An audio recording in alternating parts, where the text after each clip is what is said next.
ZEE5 ಇರುವಾಗ ನೀವು ನಿಮ್ಮ ನೆಚ್ಚಿನ ಶೋಗಳನ್ನ ಎಂದಿಗೂ ಮಿಸ್ ಮಾಡಿಕೊಳ್ಳುವುದಿಲ್ಲ. ಅದು ಸಂಪೂರ್ಣ ಉಚಿತವಾಗಿ. ಪ್ರೀತಿ ಅನ್ನೋದಷ್ಟೇ ಜೀವನ ಅಲ್ವಲ್ಲ, ಇದರ ಆಚೆ ಇನ್ನೂ ತುಂಬಾ ಇದೆ. ಅದನ್ನೆಲ್ಲ ನಾವು ಕನ್ಸಿಡರ್ ಮಾಡ್ಬೇಕಲ್ವಾ? ಅದನ್ನೆಲ್ಲಾನು ನಾವು ನೋಡ್ಕೋಬೇಕಲ್ವಾ?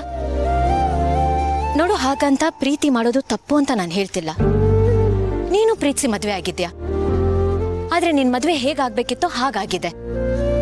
4 ಜನರ ಮಧ್ಯದಲ್ಲಿ ದೊಡ್ಡವರ ಆಶೀರ್ವಾದದಿಂದ ಯಾರಿಗೂ ನೋವು ಆಗದೆ ಇರೋ ಹಾಗೆ. ಆದ್ರೆ ಇವ್ರ ವಿಷಯದಲ್ಲಿ ಹಾಗಾಗ್ತಿಲ್ವಲ್ಲ, ಮತ್ತಿಂಥ ಕೆಲಸನ ಯಾಕೆ ಮಾಡ್ಬೇಕು? ಯಾವ ಪುರುಷಾರ್ಥಕ್ಕೋಸ್ಕರ? ಈ ರೀತಿ ಮದ್ವೆ ಆಗಿ ಅವ್ರು ಏನ್ ತಾನೇ ಸಾಧಿಸ್ತಾರೆ? ಅವ್ರ ಪ್ರೀತಿಗೆ ಏನ್ ಬೆಲೆ ಇರುತ್ತೆ ಹೇಳು? ಜೀವ, ನಿನಗ ಅಪ್ಪಿ ನೋವು ಅಷ್ಟೇ ಕಾಣ್ತಿರೋದು. ಅಪ್ಪ ಸಂಕಟ, ಅಪ್ಪ ನೋವು ನಿನಗೆ ಕಾಣಿಸ್ತಿಲ್ವಾ? ಮೊದ್ಲೇ ಅವ್ರಿಗೆ ಆರೋಗ್ಯ ಸರಿಗಿಲ್ಲ. ಈ ವಯಸ್ಸಲ್ಲಿ ಅವ್ರು ಕರ್ಗೋ ತರ ಆಗ್ಬಾರ್ದಲ್ವಾ? ಹಾಗೇನಾದ್ರೂ ಆದ್ರೆ ಅಮ್ಮ ಚೆನ್ನಾಗಿರ್ತಾರೆ ಅಂತ ಅನ್ಕೊಂಡಿದ್ಯಾ? ಅವ್ರನ್ನ ಹಾಗೆ ನೋಡಿ ನೀನ್ ಆರಾಮಾಗಿರಕ್ಕಾಗತ್ತೇನೋ? ಇದ್ಯಾವುದು ನಿನ್ ತಲೆಗೆ ಬರ್ಲಿಲ್ವೇನೋ? ಅಲ್ಲ ಕಣೋ, ತಿಳುವಳಿಕೆ ಹೇಳೋ ಸ್ಥಾನದಲ್ಲಿದ್ದು ನೀನ್ ಯಾಕೋ ಇಂಥ ತಪ್ಪು ಮಾಡ್ತಿದ್ಯಾ? ಜೀವ, ಅಪ್ಪನ ನಂತರ ನೀನೆ ಆ ಜವಾಬ್ದಾರಿ ನಿನಗಿರ್ಬೇಕು. ಅದನ್ನ ಹೇಗೋ ಮರಿತಿದ್ಯಾ? ಈ ರೀತಿ ಕದ್ದು ಮುಚ್ಚಿ ಮದ್ವೆ ಆದ್ರೆ ನಾಳೆ ದಿನ ಎಲ್ಲ ಸಂಬಂಧಗಳು ಸತ್ತೋಗುತ್ತೆ. ಲೈಫ್ ಲಾಂಗ್ ನಾವ್ ಎಷ್ಟೇ ಸರಿ ಮಾಡ್ಬೇಕು ಅನ್ಕೋತೀವೋ, ಇಲ್ಲ ಅದಕ್ಕೆ ತೇಪೆ ಹಚ್ತೀವಿ ಅನ್ಕೊಂಡ್ರು ಯಾವುದು ಸರಿ ಹೋಗಲ್ಲ, ಯಾವುದು ಮುಂಚಿನ ತರ ಉಳಿಯಲ್ಲ ಜೀವ. ಅಂಡ್ ಅದಕ್ಕೆಲ್ಲ ಕಾರಣ ನೀನಾಗಿರ್ತೀಯ. ಯಾಕಂದ್ರೆ ನೀನೇ ಮುಂದೆ ನಿಂತು ಈ ಮಹಾನ್ ಕಾರ್ಯನ ಮಾಡಿಸ್ತಿದ್ಯಲ್ಲ, ಅದಕ್ಕೆ ಮುಂದೆ ಏನೇ ಆದ್ರೂ ಅದಕ್ಕೆ ಹೊಣೆ ನೀನೇ ಆಗಿರ್ತೀಯ ಜೀವ. ಅದು ನಿನಗೆ ಗೊತ್ತಿರಲಿ. ನಾನು ಹೇಳ್ಬೇಕಾಗಿರೋದನ್ನೆಲ್ಲ ಹೇಳಿದ್ದೀನಿ. ಇನ್ ಮುಂದೆ ನಿನ್ನಿಷ್ಟ. ದೇವ್ರು ನಿನಗೂ ಬುದ್ಧಿ ಕೊಟ್ಟಿದ್ದಾನೆ. ಹೇಗೆ ತೋಚುತ್ತೆ ಹಾಗೆ ಮಾಡು. ತಂದೆಗೆ ಜವಾಬ್ದಾರಿಯಾಗಿರೋ ಮಗನಾಗಿ ನಡ್ಕೋತೀಯೋ ಅಥವಾ ದುಡುಕಿ ನಿರ್ಧಾರ ತಗೊಂಡಿರೋ ತಂಗಿಗೆ ಅಣ್ಣನಾಗಿ ನಡ್ಕೋತೀಯೋ ನಿನಗೆ ಬಿಟ್ಟಿತ್ತು. ಯಾವ್ದು ಜಾಸ್ತಿ ತೂಗುತ್ತೆ ಅನ್ನೋದು ನೀನು ಡಿಸೈಡ್ ಮಾಡು ಜೀವ. ನನಗೆ ನಿನ್ಮೇಲೆ ನಂಬಿಕೆ ಇದೆ ಜೀವ. ನೀನು ಯಾವ ತಪ್ಪು ಹೆಜ್ಜೆ ತಗೊಳ್ಳಲ್ಲ ಅಂತ. ಅಪ್ಪನ ನೆಮ್ಮದಿ, ಆ ಮನೆ ಮರ್ಯಾದೆ ನಿನ್ನ ಕೈಯಲ್ಲಿ ಒಪ್ಪಿಸಿ ಹೋಗ್ತಿದ್ದೀನಿ. ಏನ್ ಮಾಡ್ತೀಯ ಅಂತ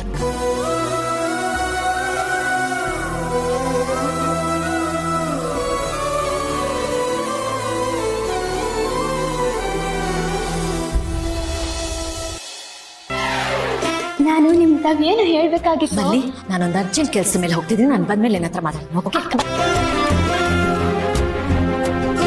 ಮಲ್ಲಿ, ನಾನು ಇದೊಂದು ಡಾಕ್ಯುಮೆಂಟ್ಸ್ ಇಟ್ಟಿದ್ದೆ, ನೋಡಿದ್ಯಾ?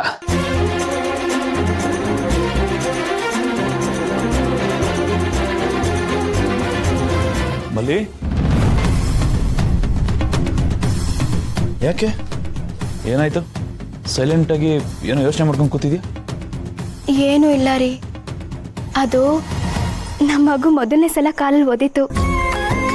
ನನ್ಗೆ ಹೆಂಗಾಗೋಯ್ತು ಅಂದ್ರೆ ಮೈಯೆಲ್ಲ ಒಂದ್ಸಲ ರೋಮಾಂಚನ ಆದಂಗ ಆಗೋಯ್ತು. ಅದೇ ಖುಷಿನ ಅಕ್ಕನ್ ತಾವ್ ಹೇಳ್ಕೋಣ ಅಂತ ಹೋದ್ರೆ ಅಕ್ಕರು ಅರ್ಜೆಂಟ್ ಕೆಲಸ ಅಂತ ಒಂಟೆ ಹೋದ್ರು. ನಾನು ಹೇಳ್ಬೇಕಾಗಿದ್ದ ಮಾತು ನನ್ನ ತಾವಲೆ ಉಳ್ಕೊಂಡ್ಬಿಡ್ತವ್ರಿ. ಅದಕ್ಕೆ ಬೇಜಾರಾಗಿತ್ತು. ಹೌದಾ? ನಿನಗೆ ಹಾಗೆ ಮಾಡಿದ್ರ? ನನಗೆ ನಂಬಕ್ಕೆ ಆಗ್ತಿಲ್ಲ ಮಲ್ಲಿ. ಅಲ್ಲ, ಯಾಕೆ ಹೇಳ್ತಾ ಇದ್ದೀನಿ ಅಂದ್ರೆ, ನೀನವ್ರಿಗೆ ಅಷ್ಟು ಕ್ಲೋಸ್ ಆಗಿದ್ದೆ, ಒಂಥರ ನೀನವ್ರಿಗೆ ಪಟ್ಟ ಶಿಷ್ಯ ಥರ ಇದ್ದೆ. ನಿನ್ನೇ ಆ ಲೆವೆಲ್ಗೆ ನೆಗ್ಲೆಕ್ಟ್ ಮಾಡಿದ್ರು ಅಂದ್ರೆ ಚೆ ಈ ಥರ ಆಗ್ಬಾರ್ದಿತ್ತು ಮಲ್ಲಿ.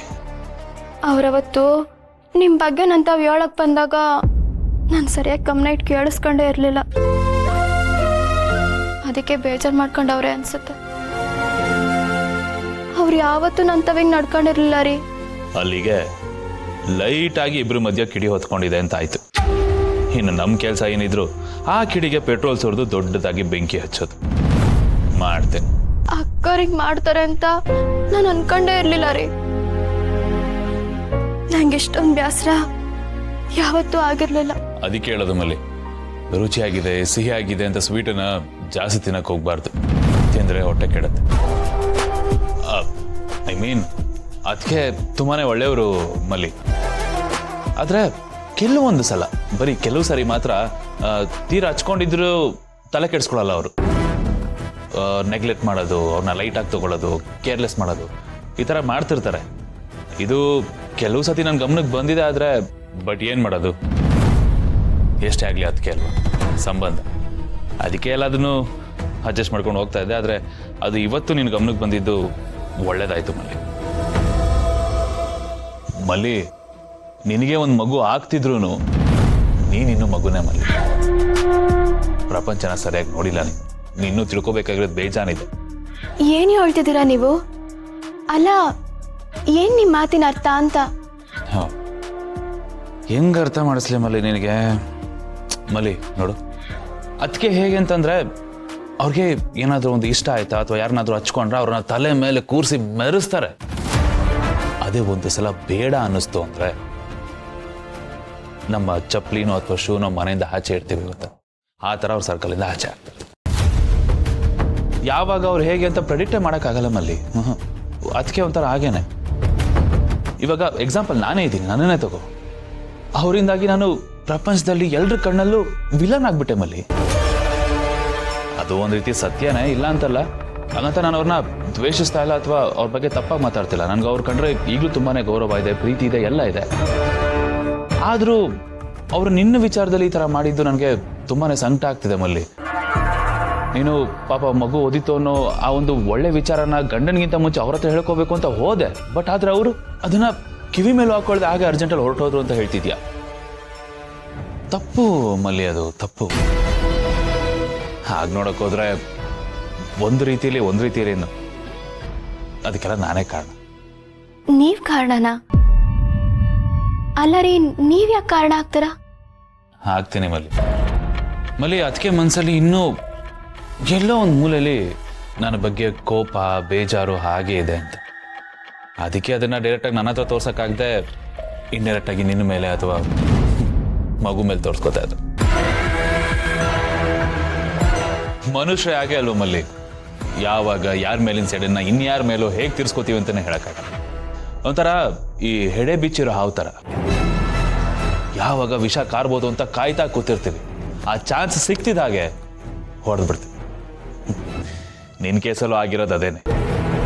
ಅದ್ರ ಮೇಲೆ ನನಗಿನ್ನೊಂದು ಸಮಾಧಾನ ಅಥವಾ ಖುಷಿ ಏನು ಗೊತ್ತಾ, ಅವ್ರು ನನ್ನ ಬಗ್ಗೆ ನಿನ್ನ ಹತ್ರ ಏನೇನೋ ಹೇಳಕ್ಕೆ ಅಂತ ಬಂದಾಗ ನೀನು ಅವ್ರ ಮಾತನ್ನ ಕೇಳಿಸ್ಕೊಳ್ದೆ ನನ್ನನ್ನು ನಂಬದೆ ನೋಡು, ಅದೇ ನನಗೆ ತುಂಬ ಅಂದರೆ ತುಂಬ ಸಮಾಧಾನ ಆಗ್ತದೆ. ನೀವೆಂತ ಅಪರಂಜಿ ಅಂತ ನನಗೆ ಮಾತ್ರ ಗೊತ್ತು. ಯಾರು ಏನೇ ಹೇಳಿದ್ರು ನನಗೆ ನಿಮ್ಮ ಮ್ಯಾಲಿರೋ ಪ್ರೀತಿ ಕಡಿಮೆ ಆಗಲ್ಲ ರೀ. ಇಡೀ ಪ್ರಪಂಚದಾಗೆ ನಾನು ಯಾರನ್ನಾದ್ರೂ ಅತಿಯಾಗಿ ನಂಬ್ತೀನಿ ಅಂದ್ರೆ ಅದು ನಿಮ್ಮನ್ ಮಾತ್ರ ರೀ. ನಿಜವಾಗ್ಲು ಥ್ಯಾಂಕ್ ಯು ಸೋ ಮಚ್ ಮಲ್. ಖುಷಿ ಆಯ್ತು ನನಗೆ ಕೇಳಿದ. ನಾನೆಂತ ದಡ್ಡಾನೆ. ಈ ಕಾನ್ವರ್ಸೇಷನ್ ಮಧ್ಯೆ ಮುಖ್ಯವಾದ ವಿಷಯನೇ ಮರ್ತ್ಬಿಟ್ಟಿದ್ದೀನಿ ನಾನು. ಏನು?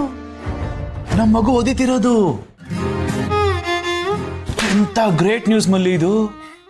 ZEE5 ಆಪ್ ಡೌನ್ಲೋಡ್ ಮಾಡಿ ಎಲ್ಲಾ ಸಂಚಿಕೆಗಳನ್ನು ಸಂಪೂರ್ಣ ಉಚಿತವಾಗಿ ನೋಡಿ.